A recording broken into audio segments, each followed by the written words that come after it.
friends. I'm Miss Kelly, the school counselor at New Albany School, and I'm going to read to you the book Corduroy by Don Freeman.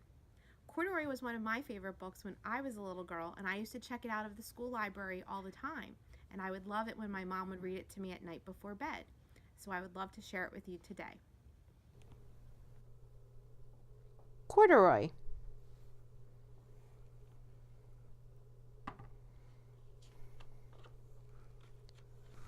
Corduroy. Story and pictures by Don Freeman.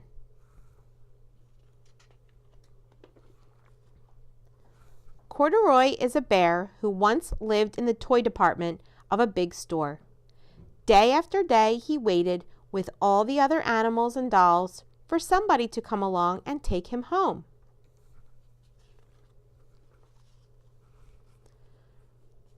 The store was always filled with shoppers buying all sorts of things, but no one ever seemed to want a small bear in green overalls. Then one morning, a little girl stopped and looked straight into Corduroy's bright eyes. "Oh, Mommy," she said, "look, there's the very bear I've always wanted." "Not today, dear," her mother sighed. "I've spent too much already. Besides, he doesn't look new. He's lost the button to one of his shoulder straps." Corduroy watched them sadly as they walked away.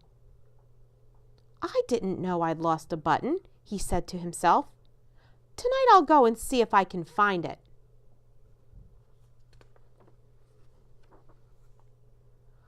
Late that evening, when all the shoppers had gone and the doors were shut and locked, Corduroy climbed carefully down from his shelf and began searching everywhere on the floor for his lost button.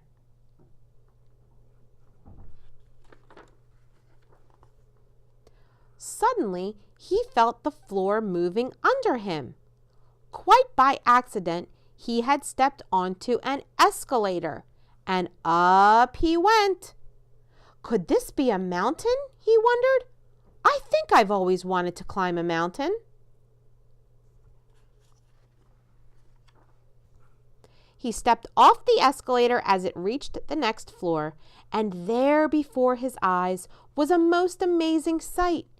Tables and chairs and lamps and sofas, and rows of beds. "This must be a palace," Corduroy gasped. "I guess I've always wanted to live in a palace." He wandered around, admiring the furniture. "This must be a bed," he said. "I've always wanted to sleep in a bed." And up he crawled onto a large, thick mattress. All at once he saw something small and round. "Why, here's my button!" he cried, and he tried to pick it up. But, like all the other buttons on the mattress, it was tied down tight. He yanked and pulled with both paws until pop! Off came the button, and off the mattress Corduroy toppled. Bang! Into a tall floor lamp. Over it fell with a crash. Corduroy didn't know it, but there was someone else awake in the store. The night watchman was going his rounds on the floor above. When he heard the crash, he came dashing down the escalator. "Now who in the world did that?" he exclaimed. "Somebody must be hiding around here."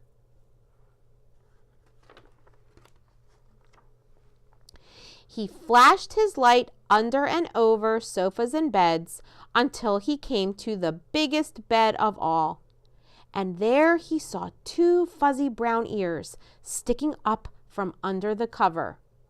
"Hello," he said. "How did you get upstairs?" The watchman tucked Corduroy under his arm and carried him down the escalator and set him on the shelf in the toy department with the other animals and dolls. Corduroy was just waking up when the first customers came into the store in the morning, and there, looking at him with a wide, warm smile, was the same little girl he'd seen only the day before. "I'm Lisa," she said, "and you're going to be my very own bear.